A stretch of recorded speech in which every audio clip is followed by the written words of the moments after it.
नमस्कार, मैं पवन और आप देख रहे हैं दिल्ली राजस्थान। गोकुंदा में बुधवार को महाराणा प्रताप जयंती के उपलक्ष्य में कस्बे के ऐतिहासिक राज तिलक स्थल पर महाराणा प्रताप राज तिलक सेवा समिति के तत्वाधान में महाराणा प्रताप जन्मोत्सव उत्साह के साथ मनाया गया। कार्यक्रम में पूर्व विधानसभा अध्यक्ष डॉक्टर सीपी जोशी मुख्य अतिथि के तौर पर शामिल हुए। पूर्व विधानसभा अध्यक्ष डॉक्टर सीपी जोशी के गोकुंदा आगमन पर कांग्रेस कार्यकर्ताओं ने धौली घाटी में आतिशबाजी कर तथा जेसीबी मशीन से पुष्प वर्षा कर भव्य स्वागत किया गया। इसके बाद उनका काफिला महाराणा प्रताप सर्कल पहुंचा, जहां महाराणा प्रताप की प्रतिमा पर माल्यार्पण किया गया। वाहनों के काफिले के साथ राज तिलक स्थल पहुंचे डॉक्टर जोशी ने महादेव जी की बावड़ी पर महाराणा प्रताप एवं बिल्लू राणा की प्रतिमाओं पर माल्यार्पण कर श्रद्धांजलि अर्पित की। इस अवसर पर कांग्रेस कार्यकर्ताओं ने उन्हें मेवाड़ी साफा पहनाकर सम्मानित किया तथा महाराणा प्रताप की प्रतिमा भेंट की। महाराणा प्रताप की पुण्य जयंती के अवसर पर उनको नमन करता हूं और मैं झाला साहब को इस बात के लिए बहुत बहुत धन्यवाद देता हूं कि लंबे समय से कांग्रेस के एक नेता के रूप में नहीं, इस इलाके में महाराणा प्रताप को स्मरण करने के लिए हरदम ये कार्यक्रम आयोजित करते रहे। इनके लिए मैं उनको बहुत बहुत धन्यवाद देना चाहता हूं। मैं लंबे समय बाद आज गोकुंदा में आया हूँ। मुझे गोकुंदा में सख्ताव साहब के साथ आने का अवसर मिला।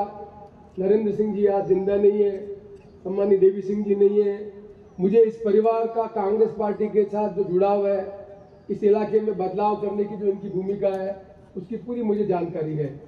चाहे मोहनलाल जी सुखाड़िया हो, चाहे गुलाब सिंह जी सक्तावत हो, चाहे प्रभाकर जी हो, चाहे देवपुरा जी हो, इस इलाके में जो परिवर्तन करने का काम किया, उसमें इस परिवार की बहुत बड़ी भूमिका है। और भूमिका इस दृष्टि से नहीं, इस दृष्टि से कि महाराणा प्रताप को भी लोकतंत्र में याद करने की जो जिम्मेदारी उन्होंने निभाई है, उसके लिए मैं उनको बहुत बहुत धन्यवाद देना चाहता हूँ। ये पवित्र धरती है जहाँ महाराणा प्रताप का यहाँ पर राज तिलक हुआ था, जहाँ से हल्दी घाटी की लड़ाई हुई थी। और आज लोकतंत्र में आजादी के बाद जो परिवर्तन हुआ और पुराना जो परिवर्तन, उसको समझने की आवश्यकता है। क्या आवश्यकता थी कि महाराणा प्रताप उस समय युद्ध करते थे, उसको समझने की जरूरत है। हमारी इस संस्कृति, हमारे इस इलाके में आजादी की रक्षा करने के लिए महाराणा प्रताप ने संघर्ष किया। और महाराणा प्रताप का जो गुण है, धैर्य, वीरता, संयम, सबको साथ लेकर आगे बढ़ने का, वो किसके लिए था? कि हमारी इस भूमि पर मुगल आकर शासन नहीं कर सके। इस देश स्वतंत्र है और स्वतंत्र रहकर हम अपनी गरिमा में अपना जीवन यापन कर सकें। इसलिए महाराणा प्रताप की उस लड़ाई में जहाँ खिमसा सूरी सम्मिलित थे, जहाँ हमारे आदिवासी समाज के लोग सम्मिलित थे, जहाँ भामाशाह जैसे लोग सम्मिलित थे, हर समाज, हर वर्ग का लोग महाराणा प्रताप के नेतृत्व। आजादी के बाद इस आवश्यकता को बदल दिया। आजादी के बाद हमारे नेताओं ने निर्णय किया कि लोकतंत्र में हम वोट के आधार पर उन सब मूल्यों के प्रति अपने आप को समर्पित करेंगे जो देश को आगे बढ़ाने के लिए आवश्यक है। इसलिए हमें इस देश की आजादी करने वाले लोगों की कल्पना को सोचने की आवश्यकता है। क्या इस देश में, देश को आजाद करने वाले लोगों को मालूम नहीं कि गंगा बहती थी? क्या उन्हें नहीं मालूम कि धार्मिक स्थान है? क्या उन्हें नहीं मालूम कि आस्थाओं का देश है? मालूम था कि देश आस्थाओं का देश है, लोगों के धर्म के प्रति निष्ठा है। ये अलग अलग भाषा बोलने वाले लोग हैं, अलग अलग धर्म को मानने वाले लोग हैं। इस देश को अखंड रखने के लिए, एक नया देश बनाने के लिए उन्होंने कल्पना की थी कि हम ऐसा देश बनाएंगे जिस देश में दुनिया के साथ हम गर्व के साथ आगे आगे कह सके हमारा देश भी दुनिया में एक बहुत बड़ा स्थान रखता है। ये कल्पना लेकर हमने आजादी की दीवानों ने संविधान की कल्पना की थी। उस संविधान को समझने की आवश्यकता है। उस संविधान में क्या लिखा हुआ समझने की आवश्यकता। 3 बातें सोचिए, उसमें लिखा है कि हम एक ऐसा भारत बनाना चाहते हैं। कैसा भारत बनाना चाहते हैं? एक ऐसा भारत बनाना चाहते हैं जिसमें सामाजिक, आर्थिक और राजनीतिक न्याय होगा। पढ़े लिखे लोग समझे, जानते हैं क्यों कहा था? दुनिया बदल रही थी, दुनिया बदल रही थी। हमारे यहाँ के जिन बच्चों को पढ़ने का मौका मिला इंग्लैंड में, जो लोग इंग्लैंड पढ़ने के लिए गए थे, उनमें कौन लोग थे? क्या पंडित जवाहरलाल नेहरू नहीं थे? क्या सुभाष चंद्र बोस नहीं थे? क्या सावरकर नहीं थे? क्या अंबेडकर नहीं थे? ये वो लोग थे जो दुनिया में अलग अलग जाकर पढ़ाई करके दुनिया के परिवर्तन को देख रहे थे। कार्ल मार्क्स दुनिया की बदलने की कल्पना कर रहा था कि दुनिया में सर्वहारा वर्ग, गरीब आदमी को लोकतंत्र में वोट के आधार पर राज करके नीतियां बनाने का मौका मिलना चाहिए, जिससे गरीब के प्रति नीतियां बना सके। उस तरह की दुनिया को देखकर आजादी के बाद हमारे देश में हमने कल्पना की हमारा मुल्क आजाद होगा। आजादी के पहले किसी गरीब आदमी को सरकारी नौकरी में आरक्षण था? क्या किसी ने कल्पना की थी कि सरकारी नौकरी में आरक्षण देने का काम मिलेगा? क्या गांव का गरीब आदमी पढ़ रहा था? क्या एससी का बच्चा पढ़ रहा था कि एसटी का बच्चा पढ़ रहा था? क्या उन्हें अवसर मिल रहा था कि आगे बढ़ने का काम करेंगे? हमने कल्पना की थी कि देश जब आजाद होगा, गांव गांव में स्कूल खोलेंगे, पढ़ने का अवसर मिलेगा, जो बच्चा गरीब का पढ़ लिख कर आगे बढ़ेगा उसको सरकारी नौकरी में आरक्षण देंगे। ये काम करने का पहला काम हमने किया, हमने आरक्षण देने का काम किया। इसलिए एससी एसटी को आरक्षण देने का काम कांग्रेस पार्टी ने इसलिए किया कि हम एक सामाजिक न्याय करने की कल्पना करना चाहते हैं। और आज उदाहरण देखिए, रघुवीर मीणा जी बैठे हुए, मांगीलाल जी बैठे हुए, क्या इनके दादा पुरखों को भी पढ़ने का मौका मिला? इनको पढ़ने का मौका मिला कि गांव गांव में स्कूल थी, कॉलेज थी, पढ़ लिखे आज ताराचंद जी मीणा कलेक्टर बन के आए। क्या कभी किसने कल्पना की थी कि आदिवासी का बच्चा कलेक्टर बनेगा, हाकिम बनेगा, हुकूमत करने का काम करेगा? ये संविधान में जो व्यवस्था की उसके कारण ये काम हो सकता। संविधान में व्यवस्था थी, इस कारण एससी एसटी का आदमी सरपंच बन रहा है, प्रधान बन रहा है, प्रमुख बन रहा है, एमएलए बन रहा है, मंत्री बन रहा है। क्या किसी ने कल्पना की थी? राजा का बेटा राजा बनता था। लोकतंत्र में हमने कल्पना की थी गरीब आदमी को वोट का अधिकार देंगे, उसका आदमी भी बच्चा हकम बनेगा, हुकूमत करेगा, मंत्री बनेगा, नीति बनाएगा और देश को बदलने का काम करेगा। ये काम हमने करने का काम, हमने आर्थिक दृष्टि से देश में काम किया। यदि पब्लिक सेक्टर और प्राइवेट सेक्टर नहीं होंगे तो प्राइवेट सेक्टर में सरकारी नौकरी नहीं मिलती है, आरक्षण नहीं होता है। सेठ पैसा कमाता है, अपने घर में ले जाता है, बिजली सब्सिडी मिलती है, खाद सब्सिडी मिलती है, कल कारखाने लिखते हैं, लाखों रुपए लेते हैं, पर पैसा अपने घर पे ले जाते हैं, गरीब आदमी को पैसा नहीं देते। हमारे नेताओं ने कल्पना की पब्लिक सेक्टर बनेगा, हमने पब्लिक सेक्टर के अंदर बड़े बड़े कारखाने लगाए, उन कारखानों में नौकरी करने वाले लोगों के लिए आरक्षण दिया। आज हमारी सरकार आज कहने जाती है कि हम एक कदम आगे जाएंगे। राहुल गांधी क्या कह रहा है? सामाजिक न्याय भी रुका नहीं है। अब प्राइवेट सेक्टर के अंदर भी, क्योंकि बिजली सब्सिडी हम दे रहे हैं, जमीन हम अलॉटमेंट कर रहे हैं, लोन का पैसा हम गरीब आदमी का दे रहे हैं, तो प्राइवेट सेक्टर में भी आरक्षण होगा तो गरीब आदमी का बच्चा नौकरी करके आगे बढ़ने का काम करेगा। ये क्यों कर सक रहे हैं? क्योंकि दुनिया के बदलाव को देखा है कि दुनिया में गरीब आदमी को भी अवसर मिलता है, पढ़ लिख कर हाकिम बन सकता है, हुकूमत बन सकता है, वो साइंटिस्ट बन सकता है, देश का निर्माण कर सकता है। इस सोचकर हमने संविधान के अंदर सब कल्पना की, इसलिए वोट का अधिकार दिया। तो वोट का अधिकार देते समय मालूम था तो धर्म एक अलग चीज होती है, शासन करने का काम अलग होता है। ऐसा कोई घर है जो भगवान को नहीं मानता है, ऐसा कोई घर है जो सुबह भगवान की आरती नहीं करता। कोई भी जाति का, कोई भी धर्म का, सब धर्म भगवान को मानते हैं, सब पूजा करते हैं। धर्म हमारे जीवन को परिवर्तन करने के लिए, हम आगे बढ़ने के लिए, राज करने के लिए नहीं है। राजनीति से चलता है। यदि सरकार आरक्षण की नीति नहीं बनाती तो गरीब आदमी को रोजगार नहीं मिलता। नीति बनाई है, नीति बनाने के काम करता है। लोकतंत्र में वोट में चुनी हुई सरकार का प्रतिनिधि जिसका बहुमत बनता है वो नीति बनाता है और नीति बनाकर देश का निर्माण करता है, तब देश आगे बढ़ता है। कितने आदमी को मालूम है कि आजादी के समय पहले 35 साल के आदमी जिंदा नहीं रहता था, आज 75 से ज्यादा आदमी जिंदा रहता है। मैं 76 हूँ, मेरी उम्र 76 साल है। यदि अस्पताल नहीं खुलते, यदि जगह जगह पर अस्पताल नहीं खोते तो क्या मैं 76 का आदमी भाषण दे सकता था? 35 साल का आदमी खत्म हो जाता था। ऐसा कोई गांव में जहाँ सब सेंटर नहीं है, ऐसी कोई विधानसभा क्षेत्र है जहाँ हॉस्पिटल नहीं है, क्या डॉक्टर की व्यवस्था नहीं की? ऐसा कोई बड़ा शहर नहीं है जो बड़ी हॉस्पिटल की व्यवस्था नहीं की? क्या एम्स की व्यवस्था नहीं की है? हमने व्यवस्था करके बताया कि अगर गरीब आदमी बीमार होगा तो उसके लिए हम व्यवस्था करेंगे। व्यवस्था नहीं करेंगे, जैसे हमारी जेब में पैसा आया, अशोक गहलोत ने मुख्यमंत्री रोग रक्षा करने की आज फैसला किया, नहीं है जब गरीब आदमी का बच्चा बीमार हो गया, माँ बीमार हो गई, खेत चला गया, उसका और बाद में नहीं बच पाया तो गरीब आदमी का पैसे नहीं थे। आज गरीब आदमी को भरोसा है, कार्ड आपके पास है, आप जाके इलाज कराओ, पूरा का पूरा पैसा राज देगा, खर्चा करेगा। किसने कल्पना की? ये कांग्रेस पार्टी के पास पैसा है जब कल्पना करने के काम पे है। कितने आदमी घर पे बिजली थी, कहाँ बिजली थी? आज घर घर में बिजली पहुंचाने का काम किया। कल हमने क्यों काम किया? क्या भाखड़ा जंगल बांध नहीं बनाया? क्या पानी रोक के बिजली पैदा करने का काम नहीं किया?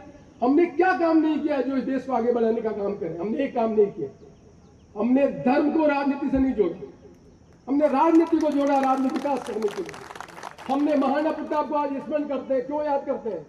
कि महापुरुषों के जीवन से हम शिक्षा लें। उन्होंने संघर्ष करके अपने जीवन में, उनके तकलीफ हो गई, उनके रोटी पर जानवर लेकर चला गया, बच्चों को व्यवस्था नहीं कर सके, फिर भी देश की आजादी करने के लिए महाराणा प्रताप ने अपना सर्वस्व उतार दिया। कौन मदद करने आया था? गरीब आदिवासी मदद करने आया। कौन पैसे वाला मदद करने आया था? भामाशाह मदद करने आया। कौन मदद करने आया था? हकीम शाह सूरी करने के लिए आया था। क्या इस देश में हिंदू, मुस्लिम, सिख, ईसाई सबको साथ देने का अधिकार नहीं है? क्या अलग अलग भाषा बोलने वाले को जीने का अधिकार नहीं है? क्या एक तरह का कपड़ा पहनने का अधिकार है? एक तरह का खाने खाने का अधिकार है? ये विविधता का देश, अलग अलग भाषा बोलने वाले लोग, अलग अलग कपड़े पहनने वाले लोग हैं। कोई हनुमान जी को मानता है, कोई भैरव जी को मानता है, कोई महादेव जी को मानता है, कोई राम को मानता है। माने नहीं, सबको साथ लेकर वोट के आधार पर, गरीब आदमी का भी एक वोट, 2014 के बाद स्कूल खुली, 2014 के बाद इबादतें हुई।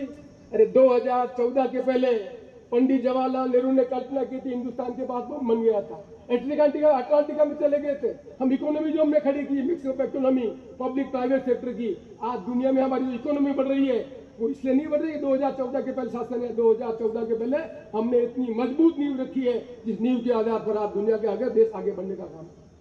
ये ताकत होती है जो लोकतंत्र में आगे बढ़ने के लिए समाज का काम करता है। यही महाराणा प्रताप के जीवन से हमें सीखने की आवश्यकता है। इन मूल्यों को हम नहीं समझेंगे तब हम महाराणा प्रताप की जयंती, महापुरुष की जयंती मनाकर हम लोगों को गुमराह करके वोट ले सकते हैं और महाराणा प्रताप के प्रति सही श्रद्धांजलि नहीं दे सकते। तो धन्यवाद देता हूँ लाल सिंह जी आपको, ये संस्कार पैदा करने के लिए आप 40 साल से इस इलाके में ये काम कर रहे हैं। मैं आपको धन्यवाद देना चाहता हूँ। आज आवश्यकता है नए सिरे से इस मेवाड़ के लोगों को इस राजस्थान का निर्माण करने का काम किसने किया?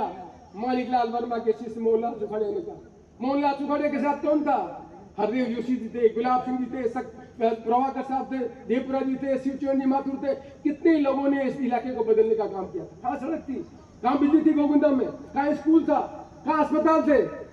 क्या 50 साल में काम नहीं किया? क्या गरीब आदमी के रोजगार में अकाल में क्या स्थिति बनती थी? 12 रुपए 15 रुपए का रोजगार मिलता था। मैं 1980 में मेरे बन गया था, मजदूरी करने मेट जाता था, काम कितना मिलता था? 20 रुपए। एक टिफिन की रोटी पे, कपड़े में हाथ में प्याज और रोटी लेके आते थे मजदूर। आज हमने नरेगा की योजना लागू की। जब 2005 में 70 रुपए मिलते थे, 2009 में मुझे भारत सरकार में मंत्री बनने का मौका मिला। हमने फैसला करवाया कि हर साल जैसे जैसे महंगाई बढ़ेगी वैसे वैसे नरेगा में मजदूरी बढ़ेगी। 70-80 रुपए की मजदूरी आज 288 रुपए मजदूरी मिलती है काम करने वाले को। कानून बनाने का काम क्या? गरीब आदमी के गांव पैसा है। 288 रुपए एक परिवार को 100 दिन का। तो बूढ़े आदमी भी काम कर सकता है, बूढ़ी औरत भी काम कर सकती है, जवान आदमी भी काम कर सकता है। उसका नौजवान बेटा सूरत में काम कर रहा है तो एक दिन में उसको 28,000 रुपए आते थे। अब 20-10,000 रुपए खाते में डाल के वोट ले रहे हैं और वो काम देने का काम बंद कर रहे हैं। आज एक गांव में पंचायत में 400-500 आदमी अपने नरेगा में काम करते थे, अब कितना काम कर रहे हैं? जी राम जी लेके आ गए। कितनी मजदूर लगाएंगे? 10 मजदूर लगाएंगे, 15 मजदूर लगाएंगे, 20 मजदूर लगाएंगे। उस गरीब आदमी के घर में तकलीफ हो जाएगी तो पैसा उधार लेके आएगा, ब्याज पे लेके आएगा, ब्याज का पैसा देगा, जमीन बेच देगा, खेत बेच देगा। इसके लिए नियम और कानून बनाने की जरूरत नहीं है। ये नियम और कानून वही पार्टी बना सकती है जो गरीब के दर्द को समझती है, जो पार्टी बना सकती है जिसके मन में कल्पना है कि छोटे मोटे हिंदू मुस्लिम सिख ईसाई अलग अलग धर्म को मानने वाले, अलग अलग भगवान को मानने वाले सब लोगों के साथ लेके ऐसी नीति बनाओ, सबका बनाओ, तब देश आगे बढ़ता। आज महाराणा प्रताप की जयंती पर हमें ये याद रखना है कि जिन मूल्यों के लिए महाराणा प्रताप ने संघर्ष किया, देश एक रहे, अखंड रहे, मजबूत रहे, दुनिया दूसरी सब लोग आगे पर कब्जा नहीं कर रहे। आज हमें मेवाड़ के लोगों को समझना है कि वोट का जो महत्व है उस वोट को महत्व को समझें और हमारे इलाके में भी परिवर्तन करना है तो एक ही तरीका है कि अपने वोट का इस तरह से उपयोग करें कि जाति अलग, धर्म अलग, लेकिन राजनीति होगी जिस राजनीति के आधार पर ऐसी नीतियां बने जिससे हमारा परिवार आगे बढ़ सके। क्या जरूरी नहीं है हमारे यहाँ कई कारखाने लगे? क्या हमारा आदमी मजदूरी करने सूरत जाएगा? क्या हमारा आदमी मजदूर करने अहमदाबाद जाएगा? क्या हमारा आदमी मजदूरी करने के लिए बाहर जाएगा? 20 साल का नौजवान बंदा शादी करके मजदूरी करता है, घर में 10 दिन के लिए आता है। क्या घर में कल्पना नहीं होती है? क्या हमारी माँ बहनें बैठी हुई, बच्ची पढ़ी लिखी है, उनका बच्चा पढ़ा लिखा हुआ, क्या उनके मन में कल्पना नहीं कि हमारा कमर साहब भी आए, मोटरसाइकिल में बैठ गया है, उनके भी मकान पक्का होना चाहिए, उनके घर में बिजली आनी चाहिए? ये कल्पना नहीं होनी चाहिए। कैसे होगी? नीति बनेगी जब होगी, उस गरीब आदमी को मौका बनेगा, जब मिलेगा तब जाके अंतर आएगा। मांगी लाल जी के घर पे जाके देखो, पढ़े लिखे, मुझे बताया लाल सिंह जी ने बेटी डॉक्टर बन गई है। क्या आपके मन में कल्पना नहीं होनी चाहिए मेरी बेटी भी डॉक्टर बने, मेरा लड़का भी हाकिम बने? जब तक आदिवासी के मन में, हर के घर में ये बात नहीं बैठेगी तब तक देश में लोकतंत्र मजबूत नहीं होगा। इसलिए महाराणा प्रताप से सबक लेकर को मानकर यदि हम सही रूप में महाराणा प्रताप को मानना चाहते हैं तो ये जगह भी बनाएंगे और कंप्यूटर तो ठीक करवाएंगे, राज आने दो जैसा लाल सिंह जी के मन में कल्पना, ये राज से लगे भी काम करेंगे। पर आपके जीवन में आपका बच्चा पढ़ा लिखा होना चाहिए, आपकी बच्ची पढ़ी लिखी होनी चाहिए, वो हाकिम बने, हुकूमत करे और देश का निर्माण करने का काम करे। ये महाराणा प्रताप की जयंती पर इस जगह से हमें प्रेरणा लेने की जरूरत है। इसलिए मैं तो बहुत लंबे समय से बात आता नहीं हूँ। लाल सिंह जी को मैंने आज कहा लाल सिंह जी, रघुवीर जी बैठे सुन लो, कहा नहीं कहा मैंने कहा ध्यान नहीं दिया तो मेवाड़ में तकलीफ आने वाली है। इस तकलीफ को रोकने के लिए रघुवीर मीणा जी अध्यक्ष, परमानंद जी अध्यक्ष, फतेह सिंह जी अध्यक्ष, और लकी मन्ना अध्यक्ष और भूतपूर्व अध्यक्ष, भूतपूर्व नेता, ये सब मिलके एक साथ नहीं होंगे तो ये फाक हो जाएगी और ये फल बाद में नहीं आएगा। एक हो, मजबूत हो, महाराणा प्रताप की भूमि से ये प्रण लेके चलो कि हम महाराणा प्रताप के आदर्श को भी मानेंगे और महाराणा प्रताप के आदर्श को मानकर जिन आजादी की लोगों ने कल्पना की, इस देश में संविधान के अंतर्गत नियम और नीति बनाकर इस इलाके का परिवर्तन करेंगे, लोगों को जीवन में बदलने का काम करेंगे। इसके बाद यदि हम आज अपने आप को संकल्पित करेंगे तो मैं समझता हूं कि महाराणा प्रताप के स्थान पर हम आज जो जयंती मना रहे हैं उसकी सार्थकता होगी। आइए आप और हम सब मिलकर इस गर्मी में समर्पण लें कि जो निष्ठा और लगन लाल सिंह जी में 40 साल की थी, वो आपके परिवार में भी निष्ठा लगन हो, आपका परिवार भी बच्चा बढ़ आगे बढ़े, हाकिम बने, हुकूमत करे, वो देश के निर्माण में भागीदारी निभाए। यही बात मुझे आप सबसे कहनी। इतनी गर्मी में आप इकट्ठे हुए उसके लिए बहुत बहुत धन्यवाद। यानी मेवाड़ क्षेत्र जो रावली भी है, वनी में महाराणा प्रताप आपने रात दिन मेल ठुकराया और रात दिन वनी में गुजारी। जो महाराणा प्रताप रो इतिहास जो है आज आपने दिन याद करेंगे और उन्होंने ग्रहण करना है कि महाराणा प्रताप संघर्ष की तो मेहनत की दिए। अड़ी बात आप लोगों ने जहन में लावा कि महाराणा प्रताप की जयंती मना अपना 40 साल हो गया। यो जो स्थल आप देख लिया हो, अटे महाराणा प्रताप की पहली मूर्ति लागी स्वर्गीय गुलाब जी सकता 98 में मिनिस्टर आ, डॉक्टर सीपी जोशी साहब मिनिस्टर आ, बड़ा यह पहली मूर्ति हटा लगी है। जो आज यह मूर्ति हटाई गई है, यह मूर्ति क्यों हटाई गई है? खुद भेजी है। पिछली सरकार राजस्थान का मुख्यमंत्री अशोक जी गहलोत था, 4 करोड़ रुपया दीदा रख रखाव वाते, पर किस्मत सरकार बदल गई। पर अनी सरकारी जिम्मेदारी बने कि 4 करोड़ रुपया लगा था, जहाँ मूर्ति आज नई वेची और स्वागत करता। या जो बिलू राणा की स्टेचू लाग रही है, लक्ष्मण सिंह जी मेवाड़ श्री जी हजूर, यह मूर्ति बना लगाई है। अपनी इच्छा एक 5 मूर्तियां लागे, सरकार बदलती रही, आती रही, जाती रही। और नरेंद्र सिंह सेवा संस्थान अनी जगह ने आप 2 साल तक ली थी। यही एमपी साहब रघु जी मीणा एमपी हा, यही मांगी लाल जी गिराशा मंत्री हा।